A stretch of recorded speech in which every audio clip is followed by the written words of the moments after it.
आज Indus water treaty फिर चर्चा में है। इसे भारत ने पिछले साल ठंडे बस्ते में डाल दिया था। इसको लेकर पाकिस्तान आए दिन भारत पर हमला करने की धमकी दे रहा है। जब हम आपको बताएंगे कि ये ट्रीटी भारत ने किन हालातों में साइन करी और भारत की क्या मजबूरियां थी, तो आपका खून खौल उठेगा। आज हम आपको इस ट्रीटी की वो सच्चाई बताएंगे जो शायद आपको पता ना हो। करीब 400 साल पहले रहीम ने लिखा था, रहीमन पानी राखिए, बिन पानी सब सून।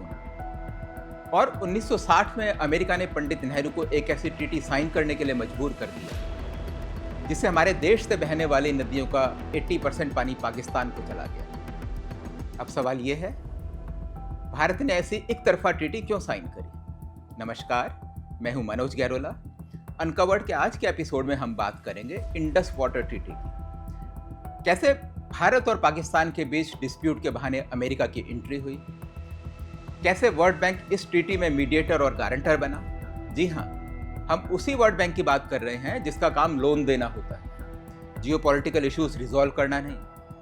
साथ ही आपको यह भी बताएंगे कि आखिर क्यों अमेरिका पाकिस्तान का रहनुमा बना और ऐसी क्या मजबूरियां थी कि भारत अमेरिका के प्रेशर में आ गया। 1947 में देश का पार्टीशन हुआ। पंजाब उन सूबों में था जिनका बंटवारा किया गया। पंजाब यानी 5 नदियों की धरती। इन नदियों के कारण पंजाब की जमीन बहुत उपजाऊ है। ये 5 नदियां भारत से होकर पाकिस्तान बहती हैं। इन नदियों के साथ ही सिंधु नदी भी भारत से पाकिस्तान की ओर जाती है। इसी सिंधु नदी से हिंदू शब्द निकला है। जिस वक्त देश का बंटवारा हो रहा था, उस वक्त इन नदियों को लेकर जिन्ना का स्टेटमेंट था, हमें यह मंजूर है कि पंजाब रेगिस्तान बन जाए, लेकिन हम हिंदुओं से इन नदियों के पानी की खैरात नहीं लेंगे। इस पर पंडित नेहरू का जवाब था, भारत इन नदियों के साथ क्या करे यह उनका इंटरनल मामला है। पाकिस्तान को तो 1947 में ही इन नदियों की सिग्निफिकेंस समझ में आ गई, लेकिन ऐसी क्या मजबूरी थी कि पंडित नेहरू को यह एग्रीमेंट साइन करना पड़ा। इसके लिए हमें देखना होगा कि 1950 के दशक में भारत की आर्थिक हालत कैसी थी। ये वो वक्त था जब भारत सूखे जैसे दौर से गुजर रहा था। 200 साल के अंग्रेजों के शासन ने हमारी कमर तोड़ दी थी। आम आदमी को 2 वक्त का भोजन मिलना भी मुश्किल हो गया था। भारत अनाज के लिए अमेरिका के ऊपर निर्भर था और अनाज खरीदने के लिए वर्ल्ड बैंक से लोन लेता था। साथ ही हमें अपनी पंचवर्षीय योजनाओं के लिए भी वर्ल्ड बैंक से लोन लेना होता था। वर्ल्ड बैंक एक तरह से अमेरिका के ही कंट्रोल में है और इस तरह वर्ल्ड बैंक वो टूल बन गया जिसके जरिए अमेरिका ने नेहरू पे प्रेशर डालना शुरू करा। Former high commissioner Rajiv Dogra ने अपनी किताब वेयर बॉर्डर्स ब्लीड में एक इंटरेस्टिंग केबल छापा है। केबल मतलब वो संदेश जो पाकिस्तान में उस वक्त के अमेरिकी एम्बेसडर जेम्स लैंगली ने अपनी सरकार को भेजा था। इसमें लिखा था, भारत और पाकिस्तान दोनों दिवालिया होने की तरफ बढ़ रहे हैं। खासतौर से भारत की आर्थिक स्थिति तो बहुत खराब है। अब अमेरिका इस पोजीशन में है कि वो कर्ज देने के लिए शर्तें लगा सके और नेहरू को पाकिस्तान के साथ सेटलमेंट करने के लिए मजबूर कर सके। इससे पहले नेहरू पे हमारा हर तरीके का दबाव फेल हो चुका है। अब फाइनेंशियल प्रेशर ही हमारा मकसद पूरा कर सकता है और वो मकसद था पाकिस्तान को मजबूत करना। सेकेंड वर्ल्ड वॉर के बाद जो वर्ल्ड ऑर्डर बना, उसमें अमेरिका ने पाकिस्तान को अपना सहयोगी बनाया। इसका एक मकसद साउथ एशिया में इंडिया पर चेक रखना भी था और इसके लिए वर्ल्ड बैंक का इस्तेमाल किया। इस तरह वर्ल्ड बैंक इस ट्रीटी का निगोशिएटर और गारंटर दोनों बन गए। अब तक की सिचुएशन को हम इस तरह समराइज कर सकते हैं। 1950 के दशक में भारत में अनाज की कमी थी। 2 वक्त का खाना भी बड़ी मुश्किल से मिलता था और भारत बेहद गरीब था। भारत अमेरिका से अनाज खरीदने को मजबूर था और वर्ल्ड बैंक से लोन लेने को भी। अमेरिका पाकिस्तान को अपना सहयोगी बनाना चाहता था और अमेरिका ने इस इशू में वर्ल्ड बैंक की एंट्री करा दी। इन नदियों के पानी को बांटने का फॉर्मूला भी वर्ल्ड बैंक ने ही दिया था।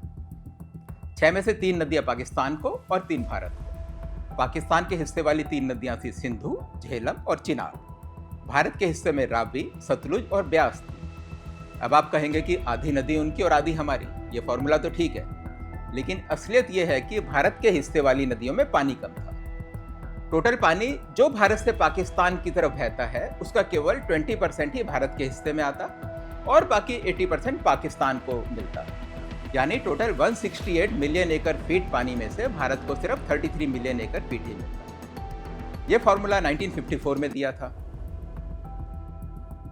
लेकिन भारत इसे मानने को तैयार नहीं था। 6 साल तक भारत इसका विरोध करता रहा, लेकिन अमेरिका ने इतना प्रेशर डाला कि नेहरू ने 19 सितंबर 1960 को कराची जाकर इस ट्रीटी को साइन किया। लेकिन बात यहीं खत्म नहीं हुई।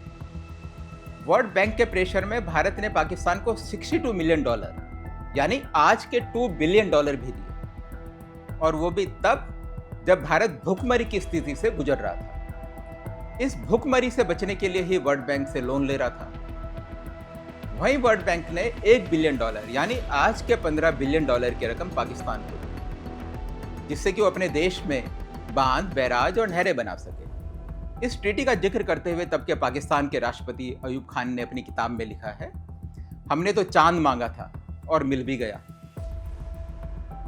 लेकिन भारत में इस ट्रीटी की आलोचना हुई।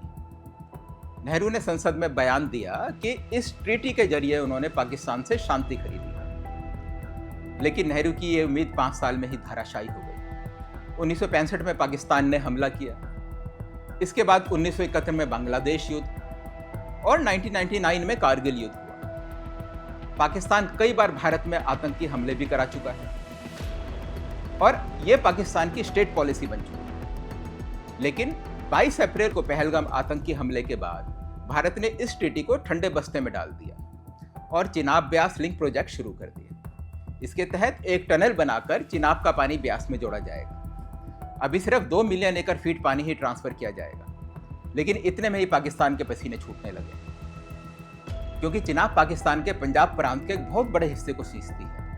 इस नदी से निकलने वाली नहरों का नेटवर्क लाखों एकड़ कृषि भूमि को पानी देता है। वहाँ कपास, गेहूं और चावल पूरी तरह चिनाब और उसकी लिंक नहरों पर निर्भर है। इसी तरह और भी कई प्रोजेक्ट्स पाइपलाइन में हैं। मजबूरी में साइन हुई इंडस वाटर ट्रीटी की घटना हमें बताती है कि कैसे हमारी गरीबी का फायदा उठाया गया और एक मजबूत देश बनना हमारे लिए कितना जरूरी है। हम आपको बता दें कि एशिया में 57 ऐसी नदियां हैं जो 2 या 2 से ज्यादा देशों के बीच बहती हैं। बस 4 नदियों के पानी के बंटवारे को लेकर ही समझौते हुए। इनमें से 2 समझौते भारत के हैं, एक पाकिस्तान के साथ और दूसरा बांग्लादेश के साथ। कोई भी ऐसा देश जहां से नदी निकलती है वो अपने पानी को लेकर समझौता नहीं करता। नदियों को लेकर चीन का 7 देशों के साथ विवाद है, लेकिन उसने कभी समझौता नहीं किया। भारत को भी अब इंडस वाटर ट्रीटी को लेकर अपने स्टैंड पर कायम रहना होगा। आपको हमारा ये विश्लेषण कैसा लगा? कमेंट में लिख के जरूर बताएं। नमस्कार।